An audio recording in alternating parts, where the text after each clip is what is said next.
Bago pa man ang Chinese New Year bukas, nagdiwang na ang ilang Korean dito sa Metro Manila ng kanilang Lunar New Year. Nakisaya ang ilang Pinoy sa selebrasyon sa Taguig City kung saan ibinida ang tradisyonal na kultura ng Korea. Balitang hatid ni Mav Gonzalez.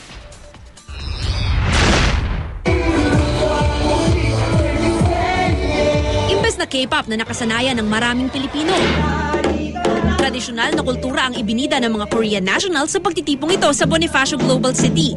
Bahagi ito ng maagang pagunita nila sa Solal o Korean Lunar New Year na tulad sa mga Chinese, nakabase rin sa galaw ng buwan. Filipinos love Korean culture, so we want to show that the Korean culture is more than Korean novela and K-pop, that we have a diverse aspect of Korean culture. Tulad ng ibang bagay na Korean, kinagiliwan din ng mga Pilipino ang mga ibinida sa pagtitipon, kabilang ang ilang Korean folk song.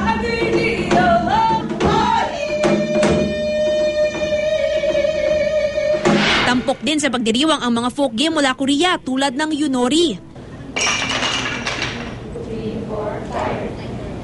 Ang ilan namang Pinoy, feel na feel ang pagsuot ng Korean national costume na hanbok. Itong hanbok ang tradisyonal na damit ng mga Koreano. Talagang bumibili pa sila ng bagong set ng damit para salubungin ang bagong taon.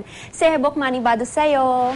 At syempre, hindi kumpleto ang pagdiriwang kung walang handa. Mga pagkaing inihahain sa Korea tuwing bagong taon ang ipinatikim sa mga bisita, tulad ng tteokguk o Korean rice cake soup.